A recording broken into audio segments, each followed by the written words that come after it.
happening right now.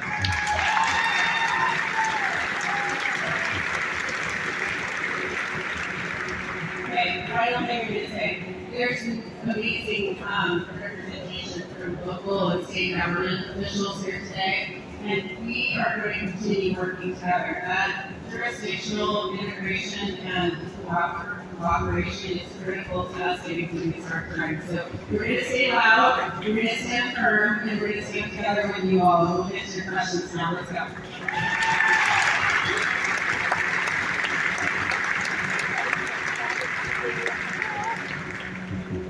All right, let's set around the rules. For questions, you get a draft. So you have an opportunity to have that ticket, and when you walk in the gym, you should have your ticket. Did everybody get a ticket, or at least most people get a ticket? All right.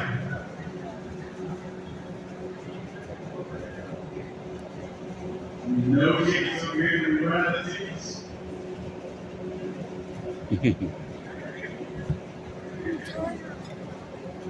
Some folks in the crowd.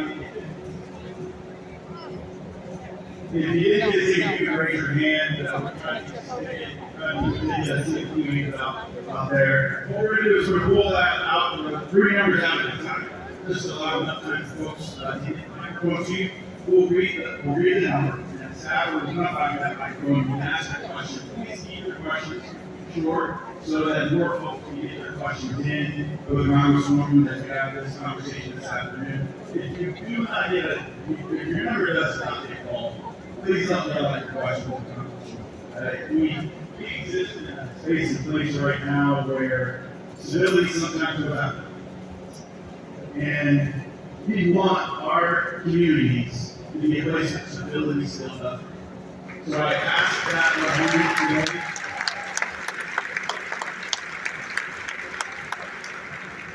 So I ask that of you today and every day in our community. That's how we like to live and exist. So, lastly, please identify which number you have before you ask your question so that we know which one you have. So, with that, are you all ready? Let's ask. I'm going to pull out three different numbers, and we'll get the microphone to you as quickly as possible. I believe all I have to do is I have to call out all the numbers.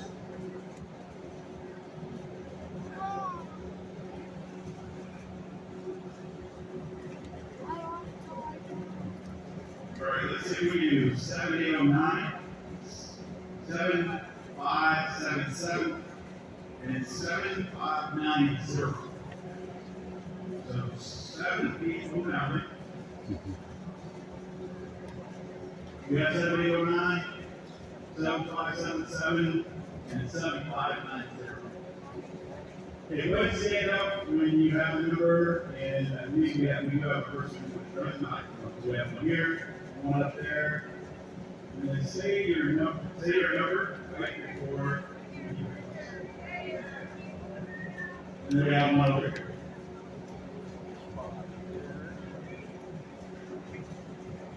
The lady that is trying to find you, she's walking back and forth right here. Oh, you got it? Okay. Awesome. We've got Jeff here.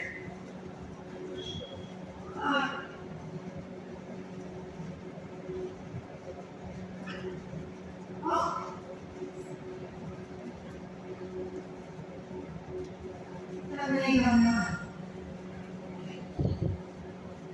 What?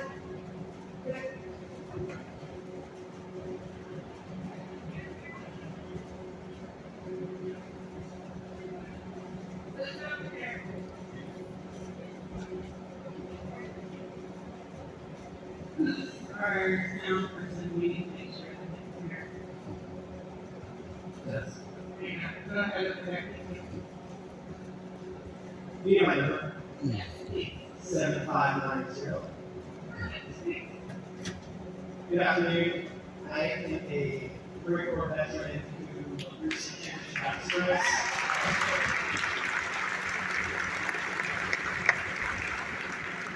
And 6 months ago, I was hired by the Veterans Benefits Administration at the Regional Office Portland And this last week, I was fired from position as a probationary employee, and yes, I agree.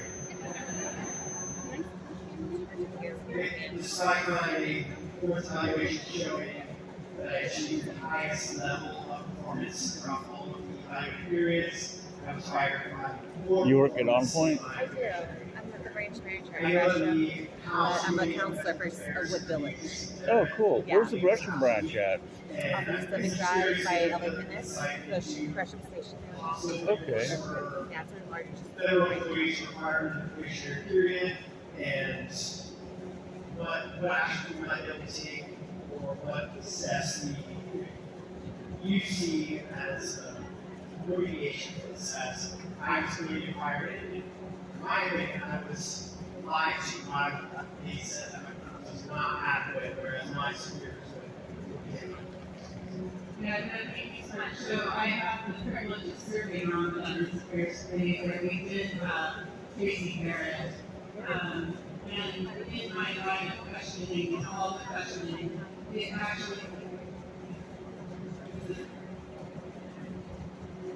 I don't. Okay,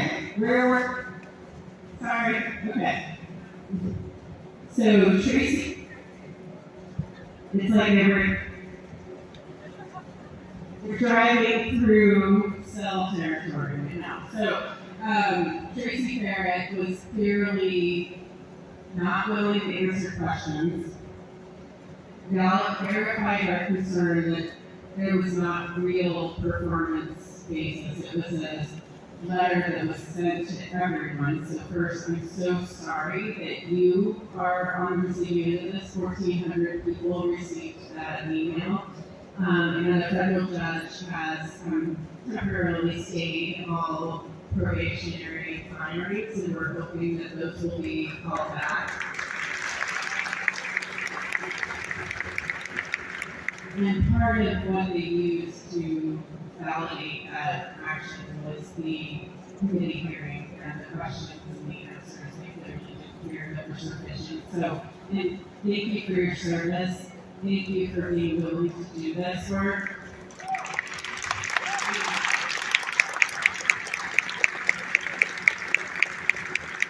And it's really important that we acknowledge that 1/3 of our federal employees are veterans, with half of those approximately being service disabled veterans.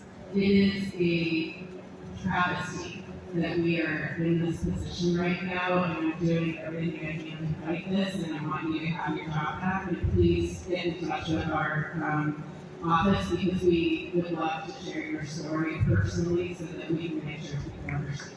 Thank you.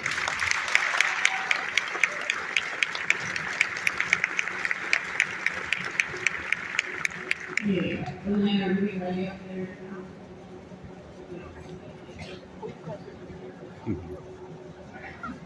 Okay, now, okay. So Jeff is trying to quickly get, there's somebody in the top right corner. This is a challenge, and I appreciate everyone's patience. Jeff is trying to get up there.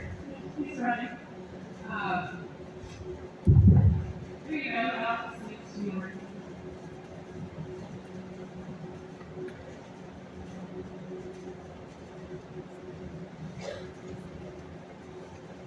I'm a retired school teacher from Gresham. And my question is, what is being done to assure we got a strong quality candidate that will against every problem?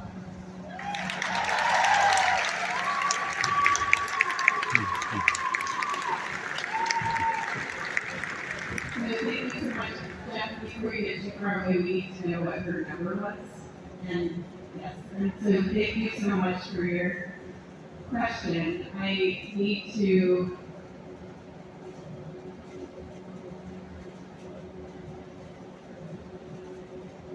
Last 3 or 5, 7, 7. Great, thanks. The first thing I need to say is this is a bipartisan situation, so I am not actually allowed to talk about campaigns or what Democrats are doing versus Republicans in the campaigns for setting. So we want to make sure everyone feels represented here. I represent all people.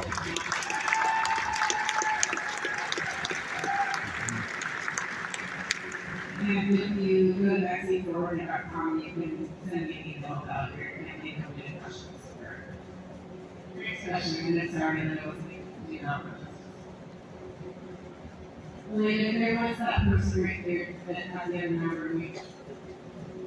7809.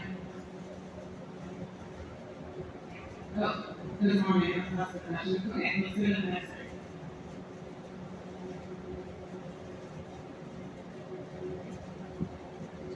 Next three, 7582. 7582.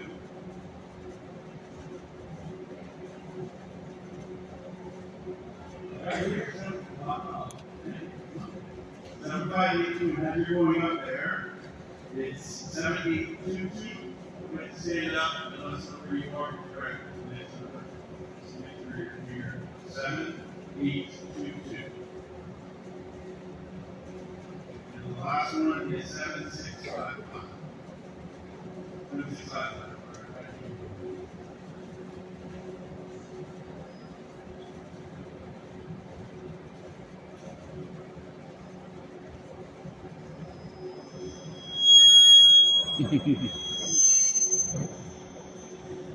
You turn off the other mic.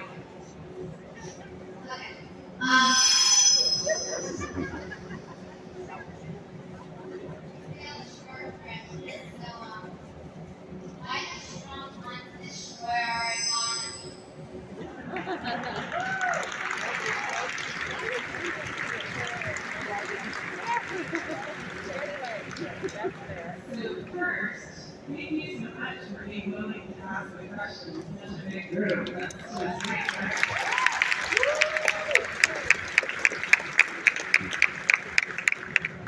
Second, I will not pretend that anyone knows what Trump does, what he does. And the things that he's doing to our economy are really real. They're going to have an impact on working families. So the tariffs that are being proposed are absolutely going to hurt the thousands of federal employees that are getting fired and this permanently is absolutely going to affect our community and the services that we can provide.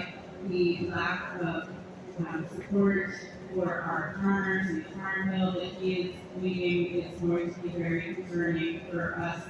There are innumerable things that I personally find very troubling, but the number one thing that I'm concerned about is cutting Medicaid and the impact that it's going to have on our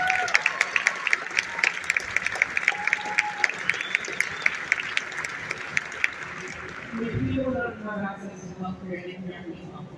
We need a healthy workforce to be able to have a functioning and healthy economy. So it is extremely short-sighted for us to be cutting Medicaid benefits, and I am going to cut them. I didn't want me to say no. I'm going to fight like crazy to work with you all to make sure that I will lay on the tracks for Medicaid. We've got to save that.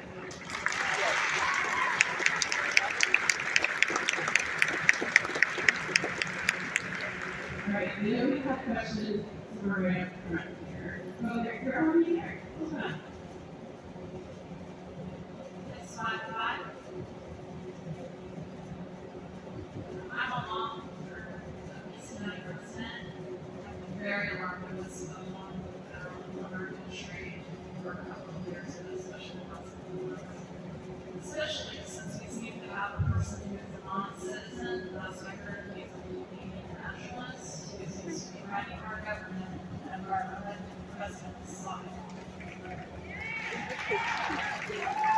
And I realize this is a bipartisan event, but I think a lot of people would like to know how we're going to get rid of it. What is our plan? Well, thank you so much for your question.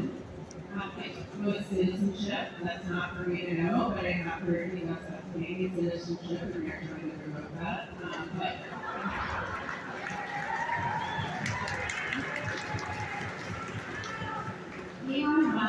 an unelected billionaire who literally is trying to use our government for his own gain.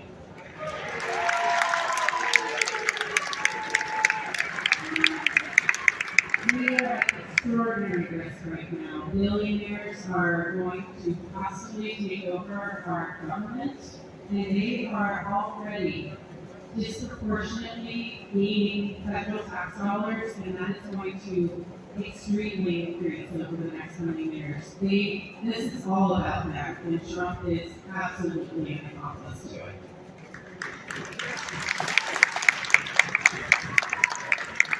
We have heard a lot of angry folks at town halls just like this asking us to put him in jail or deport him. We don't have the ability to do that. We need the courts to help us, and we can't without Republicans standing up and standing up for what's right, passing laws to stop what's happening right now.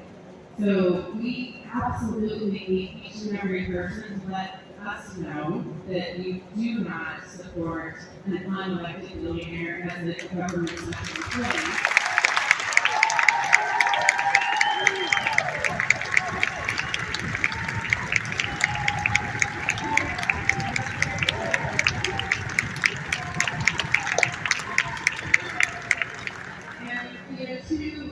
We had 2,000 phone calls, and when Musk took over the Treasury Department payment system, and that's why my first bill was the Stop Musk Act, was in response to your call.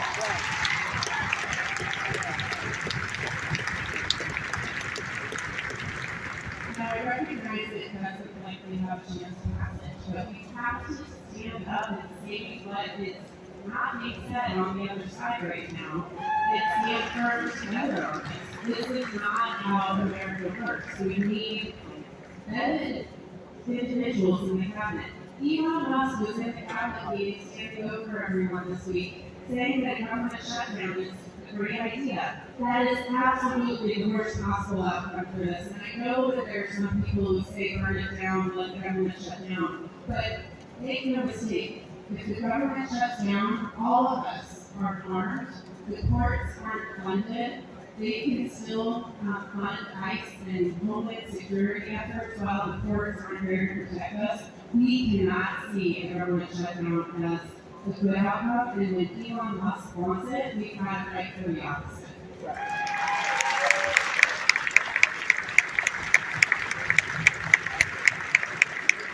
So what are we going to do when we keep speaking loud? We've got to stay loud, we've got to stand firm on this, and shame is the thing that's going to probably motivate our Republican colleagues. We only need 3 to stand up for what's right. We've got to get them to get on board.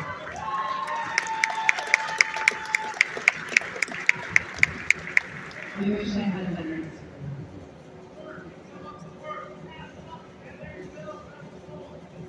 So I totally respect, and Doug Berkeley taught me how to say this. I sit with each and everyone's anger and frustration, and I know that it's not just you're angry, there's other people who are angry about different things. I really want us to be able to get through the question, so I really appreciate people being respectful right now. Next question.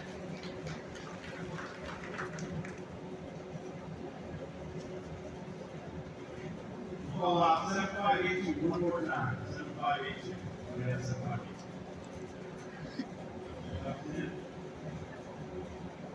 All right. Next up, 7726. 7726. Raise your hand and stand up. You got it in front of you. Okay, right here. 7726. 7660. 7660. Right down here. And then 7661.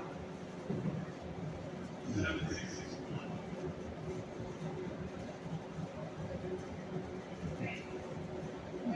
Elena right there, can we just go in?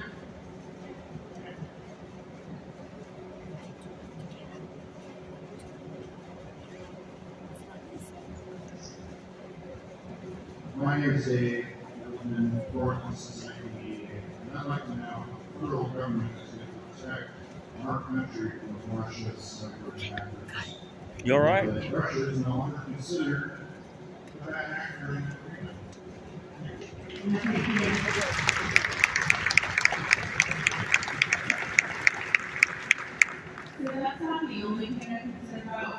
right now, but that's certainly a top one, and especially since Elon Musk and have been trying not to be disrespectful, but there's a really couple, anyway, Elon Musk and his friends.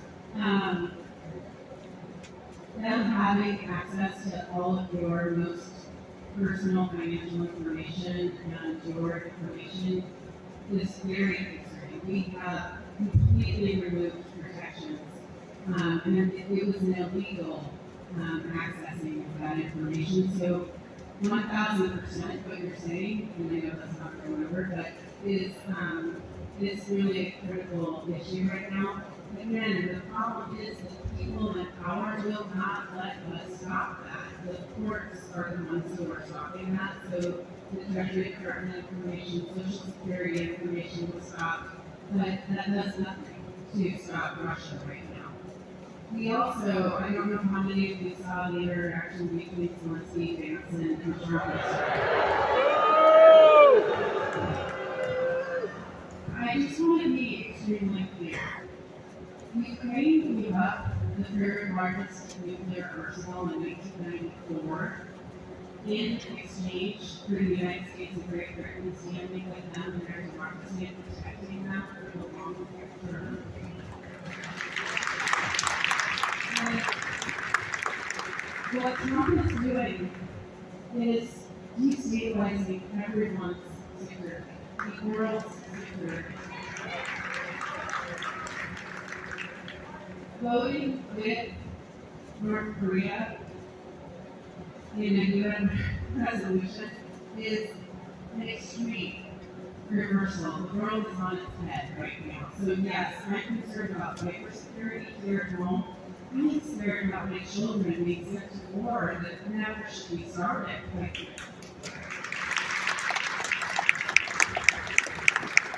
So again, and thank you if anyone was in my office yesterday. I had 11 individuals who were Ukrainian Americans in my office and another 6 or 8 on virtual talking about their concerns. At the same time that this was happening, I walked out of that meeting and saw what happened. Here, the Rapid Response Task Force that I serve on in the House Democrats is trying to rapidly create a response to this. They're organizing legislation and trying to do what we can in response to this, but there is absolutely no one in this room who should misunderstand what happened is putting our national security at risk and the world's security at risk.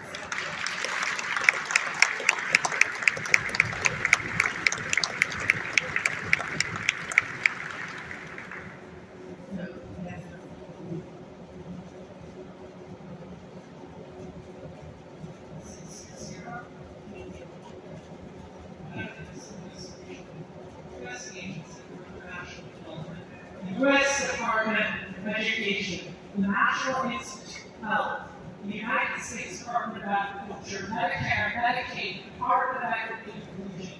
These are all things that elected billionaire Donald Trump and unelected billionaire Elon Musk are trying to dismantle. Article 1 of our Constitution, written in 1787, gives Congress power of the purse, and only Congress. Our 14th Amendment gives citizens birthright citizenship of this country, where we are all more people. The billionaire class is trying to steal our Constitution.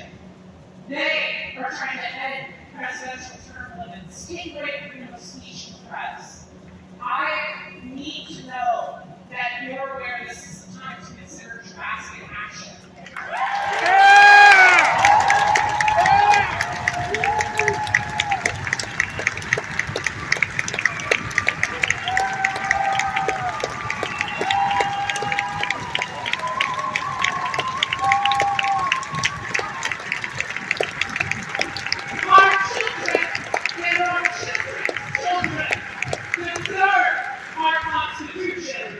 We must give it to them. Who want it?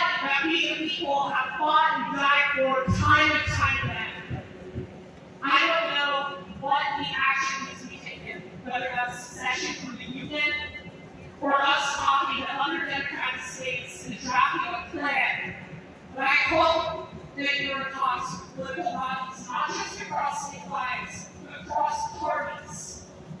Our Constitution is at stake. Our children are at stake. Are you talking to everyone? Are you reaching out? We must act now. Thank you.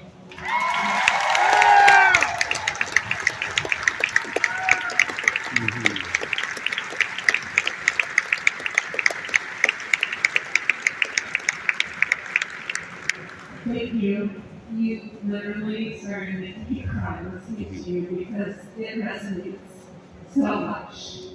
And I hear you, and I feel it every day, and I am trying to do everything I can to be loud and to be proactive and to, yes, talk with my Republican colleagues. I have very reasonable people. You wouldn't know it, but these are good people who want to serve their communities. No, they're not! No, please let me say what I need to say. You need to hear this. There are Republicans who, when they think of stepping out of line, get a call from the President of the United States. Please listen to me. They have death threats if they step out of line. They have people in their communities who are showing up like you are, telling them to make a courageous choice. And that is what they need to do, and I am working with them to try to give them the opportunity to be courageous right now. We need three of them to stand up for what's right. That's it. Cliff Woods here in Oregon needs to stand up for what's right.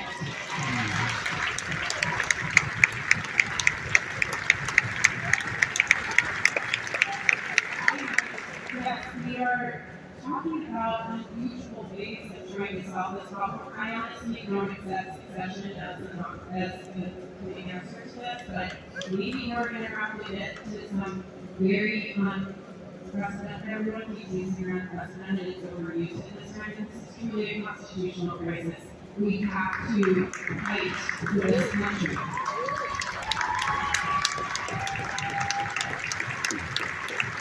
And the anger and the fear and the frustration in this room, and I absolutely accept it and will respect it and try to take the fact that you all stood up and were so loud for that, it's going to help me go back to Congress and like on those tracks to our democracy. Like, you give me the opportunity to lead with courage, and I thank you.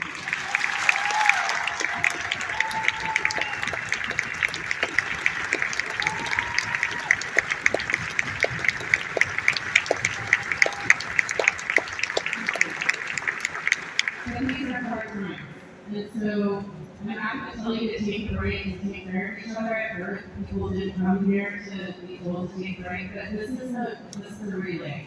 We all need to stand together. There are people in this community right now who are fearful to go to school or to go to work because they're afraid that ICE is going to try to take their family. We have to stand firm in front of unlawful, cruel action, and together we are going to get through this. And I don't mean to say that to placate you, but we have to take action together locally so that I can do everything I can at the federal level to stop it.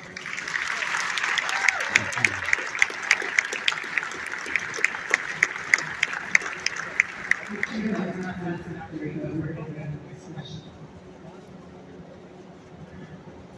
661. Thank you. I want to know their plans for document treatment. Not that they're for a long time. Absolutely.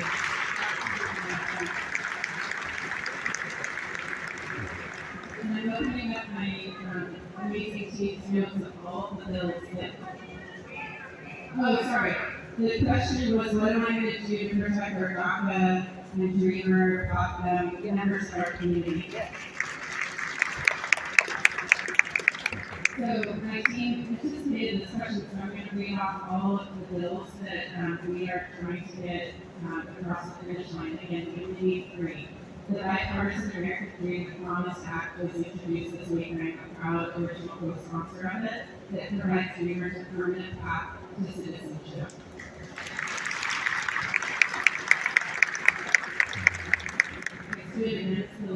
Riley Act, which allows people to mislead.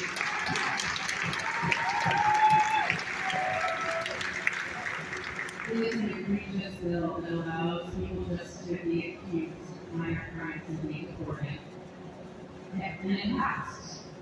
This is an Implementation Act, which we had an understanding that schools, hospitals, places of worship were not places where ICE could come in, and that was revoked by executive order. So we put this Implementation Act, introduced it this week. We have the Access to Counsel Act, which is to help people who are being threatened with deportation to have access to legal services. I'm going to tell you, like, hell for this country is built on immigrants. We are all immigrants.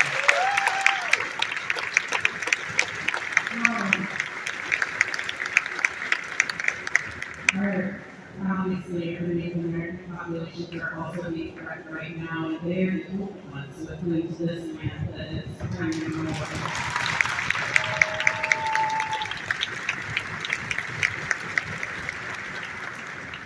I've met with the Latino Network folks in the river and nationally, and also Tony Delvaco from here in Oregon. Our immigrant communities and Tejano, I mean, people with green cards are afraid that they're going to get put in detention and deported right now. I am going to do everything I can to elevate these concerns and fight.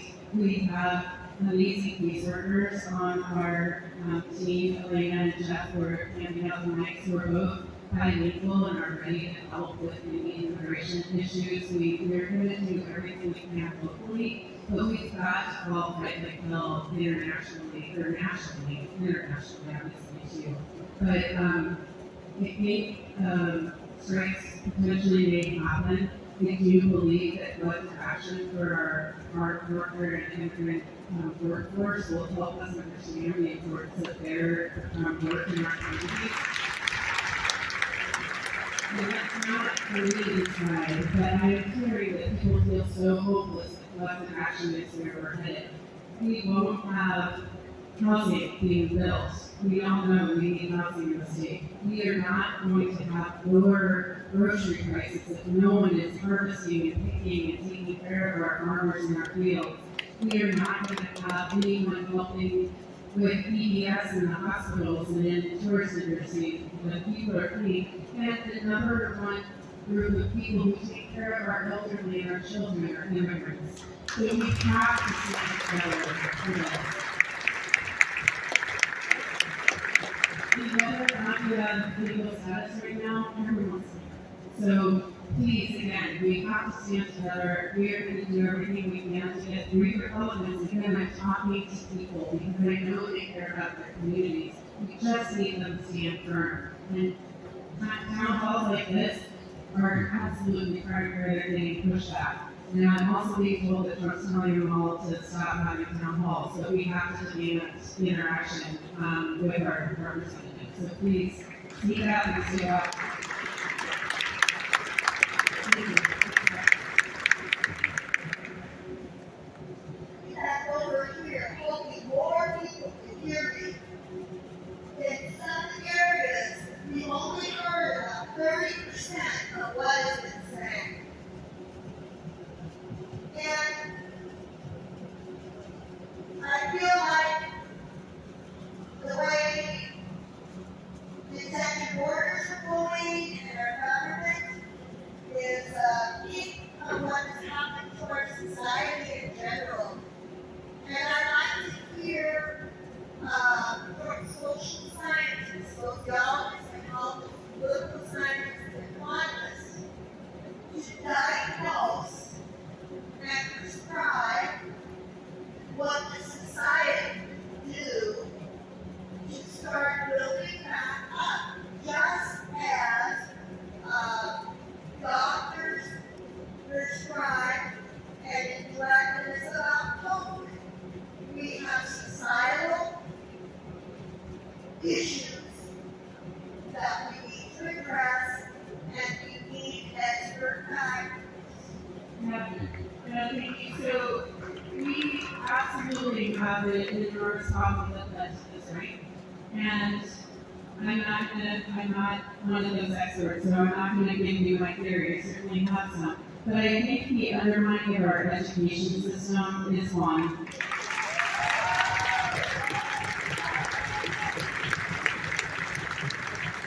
And I'm going to get back to this need for our families to struggle just to survive. If you are working a full-time job, you should not have to worry about whether you can afford housing and health care. We have to provide those basic needs. The community cannot think about health and community if they don't have access to food and shelter. So we must provide at a basic level the needs for every person, and the fact that we have the largest unhoused urban population in the country here in Portland, and I know I'm in Gresham, so I'm not going to disparage Gresham because Gresham is doing better than Portland is. That is a travesty for all of us to take with us, and it is absolutely denying people who dignity that leads to this action. I do believe that people are desperate for a better life, and they're turning on their government continues to fail now.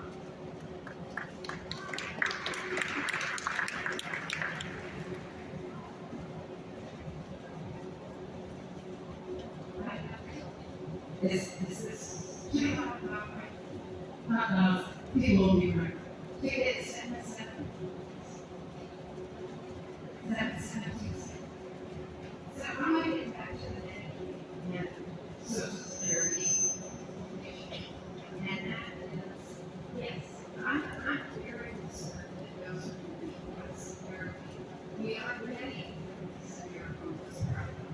There are already older people sleeping on the streets, don't have homes, yet they're occupied. And this, what are the practical things we're going to be able to do, even if it's consumer? I'm very concerned. We want to help them get involved and start to need ideas. Thank you. It does Medicaid, they're going to have to come out, and they are saying, it doesn't say Medicaid in the budget resolution. It doesn't.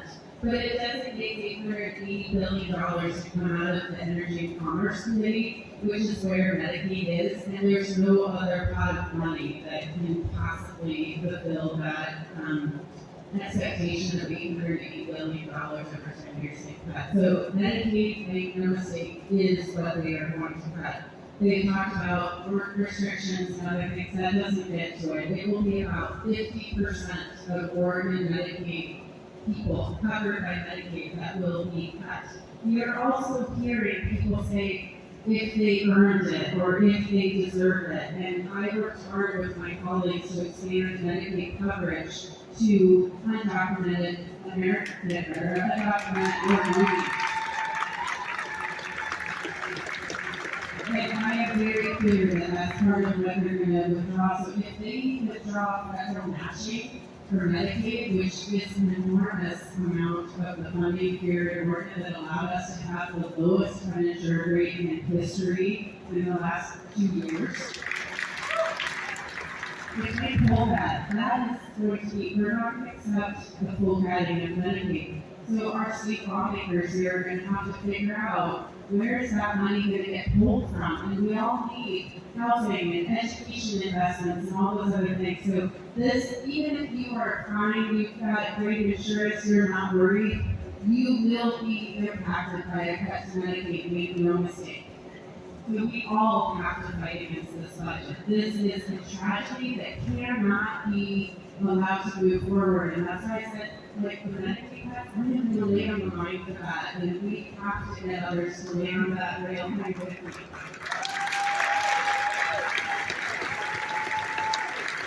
And we're trying to people doing that, making no mistake, we try to get Republicans to do it as well. But Cliff Dents has more Medicaid patients in his district than Oregon. Unless your phone's special, And you put it like this, and you when you put on YouTube, it doesn't. You don't have the black lines that go down. So let's make sure we keep those questions tight. We had 7647, you're welcome. 7647, and 7665. We're already at one up here, and then 7647 and 7665. Great. Go ahead, Nikki. I have one last one. What do we first try to do? And what?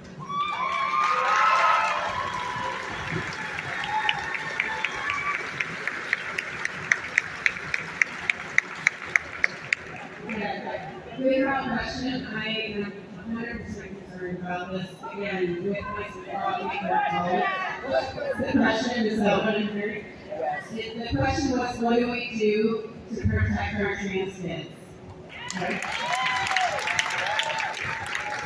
There's an open threat, an open attack on people across this nation, but transgender Americans are being attacked disproportionately and cruelly, and we all need to fight back because it's just the first step to all the rest.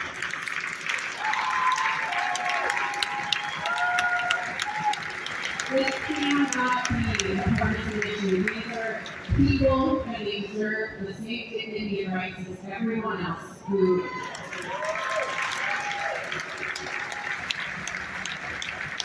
I've been very vocal about this. In the Veterans Affairs Committee this week, we heard from veterans. One of them was Lindsay, who is a trans veteran who represents trans veterans across the country. And they were misgendered and absolutely disrespected by the chair of our committee. And I gave them an opportunity to speak, and I'm going to lift up their issues. But what we need in Oregon is protection of all children, all trans community members.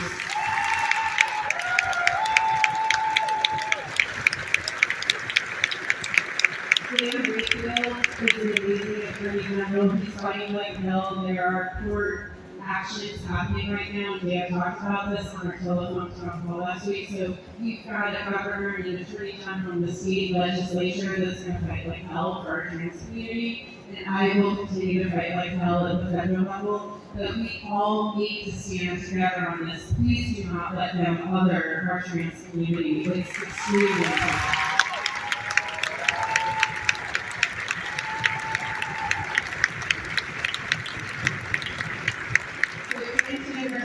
Oregon is protected, it's going to maintain protection with Dan Wakefield and the Attorney General's office, and we need to protect him as well. Okay, next question. 647. Okay, please go ahead, whoever 647.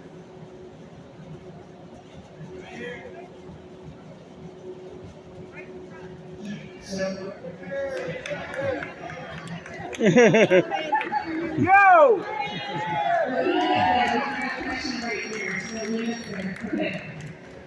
Several times tonight that you came out, looked at their mail class, and the Trump trees. I have worked so many words from so many people. What creates your red line? What does it actually mean? You can go beyond words.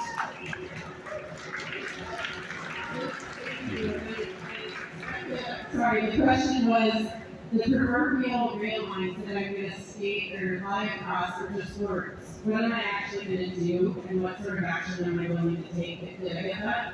Okay. So they are just words right now, but we are working with our colleagues across the Democrats, which is not, we're not a monolith any more than any other group is. We've got a very amount of people who are many people that we're serving. So first, I'm working with my freshman class who is closest to the people and is most able to be reformers, and we're organizing to push our leadership. Second, working with my Republican colleagues, we have to, this is a bipartisan issue. We need to make sure that it remains a bipartisan issue. So I am not I'm not promoting sit-ins in the chamber right now because Ron Lewis did that and we learned from that, but we are waiting. And I know it's frustrating, but we are going to do it for Medicaid and for those absolute progressions that we need to do. So the State of the Union, we are going to be symbolically showing in some way, we hope we're trying to get organized around that. But just words is not enough. I agree with you. We have to have our courts helping us. We've got your Republicans to stand with us. And when we need to disrupt, we will. But remember that, and I don't say this is an excuse, it's just the reality, that if we interrupt and stop proceedings in the House, they have the majority. They can change the rules on us and then just move. So we get one chance. And it's really, it's so frustrating to be in this position where we don't have the kind of power that the Senate here in Oregon did to shut everything down. That's not what we have in the House. So we are absolutely working on this, but social media, you guys all letting us know we are giving voice to your concerns and Republican districts. All of a sudden, I can remember the word. Our Republicans are starting to get messages, which is why they're telling us to stop doing town halls. They don't want the public to see that there is momentum building there. So we must demand town halls, we must demand that people have opportunities to speak out. And yes, we will take collective action. I will take collective action. I can't speak for anyone else. But I absolutely am organizing folks to get ready for that. But now it is not yet the time. And I hope you will bear with me on that. Last question. Sorry. Can you hear me? Okay. My number is 7647. I work at Providence Elderly, and I want to specifically what legislature supports and petition no vision and design is we have not just elderly, we have the things that with the money we have from here ourselves and this homeless rate already got its business standard. So I want to know what everyone here will do and what we're doing. Medicare is well, not just Medicaid. Yeah. So Medicare has so far not been called out as being cut, and it's in the Ways and Means Committee, and that was not part of the budget resolution. So far, Medicare has not been considered cuts. But Medicaid covers disabled people throughout the state and across this nation. So it's not just poor people, it is our elderly, it is our disabled. Medicaid takes care of everybody. So that again is why we need to protect Medicaid. And our state is doing a lot of work to protect Medicaid. They just passed a bill this week to protect Medicaid here in the state.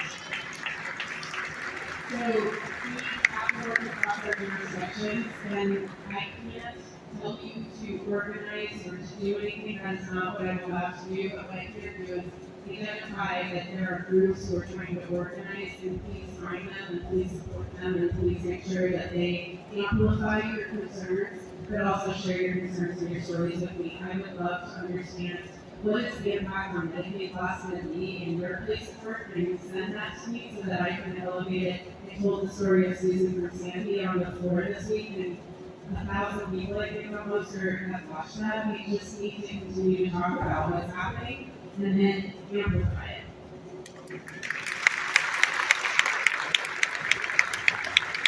So you all feel easy. Next week, everyone feeling themselves. I'm going to ask that you very collaboratively exit, and please don't try to shove anyone, and please hold out hands for people who are having a hard time getting down the bleachers. I am absolutely committed to hearing from you. This is not the last time hall in Gresham. I'll see you in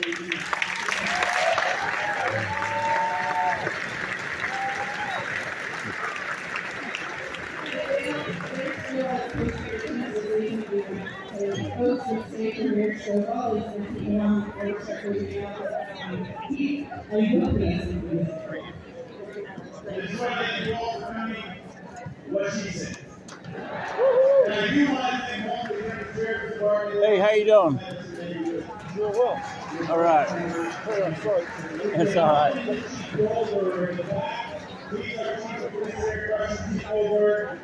No one else is.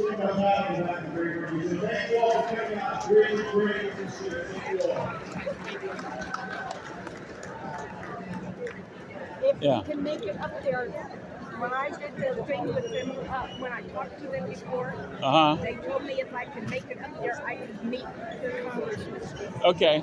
How do I shut this off? I gotta turn it off. I'll deal with it. Okay. Let's see if I can get up here. Thanks for coming and getting me. Hey, you're welcome. I figured you needed it more than me. Do not move your foot. I won't.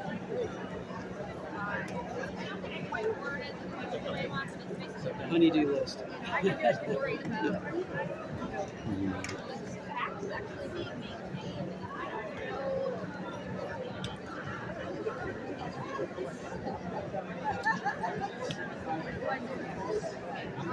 Okay, you want to try and get up and meet her? Yeah. We gotta watch out for me. Hold on. All right. Because you want to know what? The one thing that she did say that she said something about Medicare not being affected. Yeah. It is for me. Lovely to meet you. All of Okay. our services are being affected. Right. And I also want to let her know about what I'm getting ready to do with the union. Mm-hmm.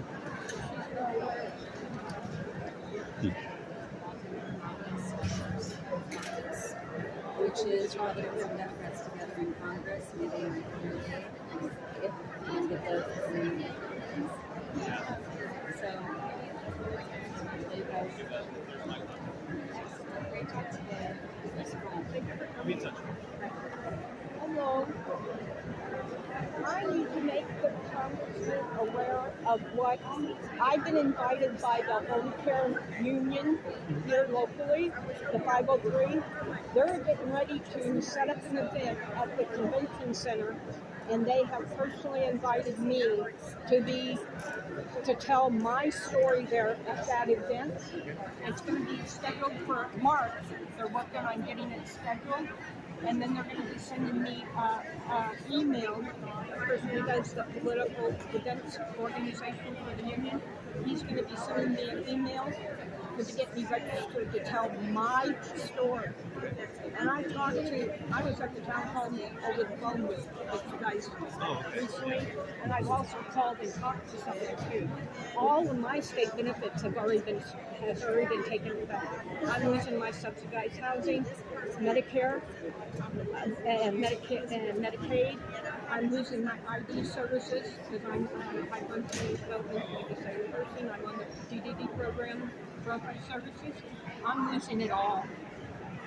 And I've already called the Zach Hudson and working with them trying to get this all resolved. My friend here has interviewed me, and we have videos on his YouTube channel about all of this. I can't see any of my doctors. I can't see my counselor, and I can't even get any of my medications. So I'm already being affected all the way. I'm sorry that you're going through that. And then also, Our district director, she might be able to help you. and then also the Department of Human Services is wanting me to give them all of my income.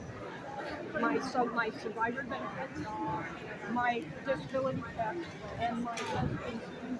My husband passed away in 2023. How you doing? How you doing? I just want to give him something. I have a gift for Maxine. You got a gift for Maxine? We just saw her on Thursday in DC. So. Oh, okay.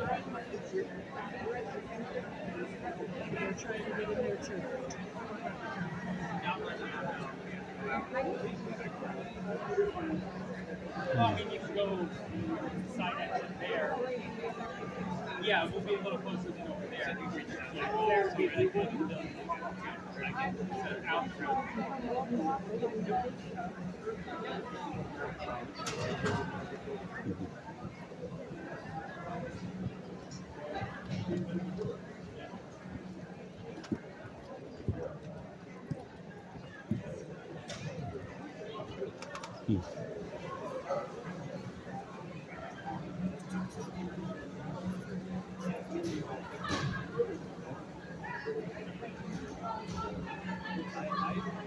specific answer for you right now.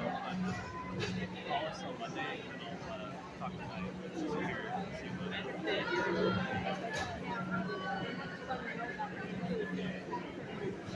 I can pass that along to you.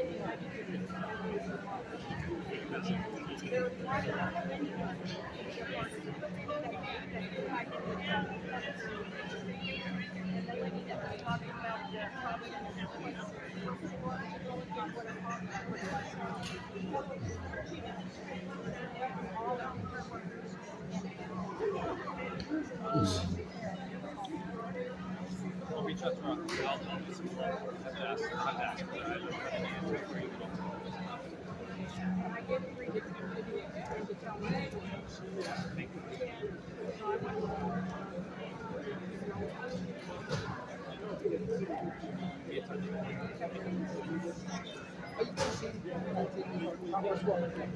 All right.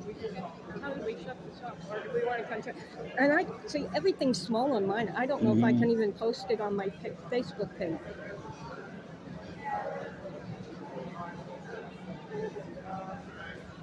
It's off.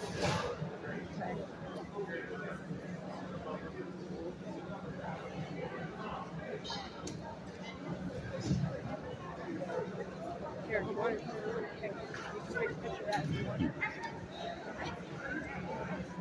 Okay, I got it. All right.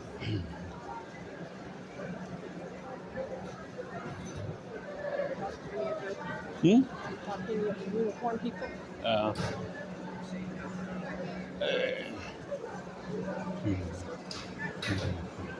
These just secret police or regular? Huh? Regular police? Yeah, this is Gresham, that's a sheriff, and that's a Gresham. This is a chief right here.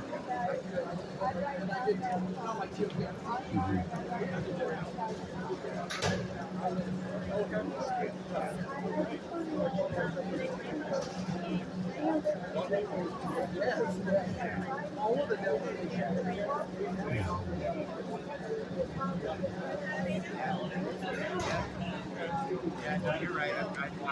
I'm hoping we have more of a focus on what we are and a lot of people are talking about. Yeah. Yeah, it was hard to hear, I hear, too. It's unfortunate. Hi. Hi, Margaret. You guys probably know him. This is Robert West. It is. My friend.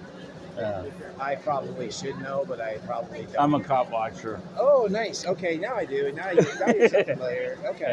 Yeah, how are you? I'm doing good. Did you enjoy it? Was hard to hear, I heard. So. Yeah, it was, but I enjoyed it. Yeah, okay, good. A So, lot of good information. Again, tough to kind of hear and communicate in the setting, but there's a lot of people. Yeah, she's disabled, and she called me up and go, I want to go. I'm like, I'll go. There you go. Good to see you. Good to see you, too. Take care. All right.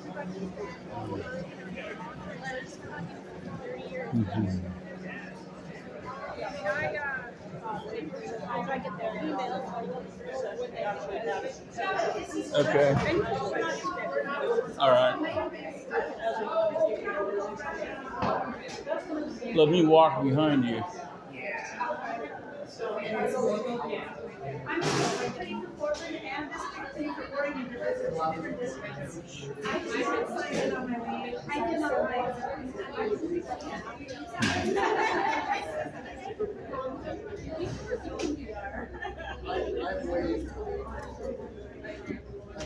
I'm waiting.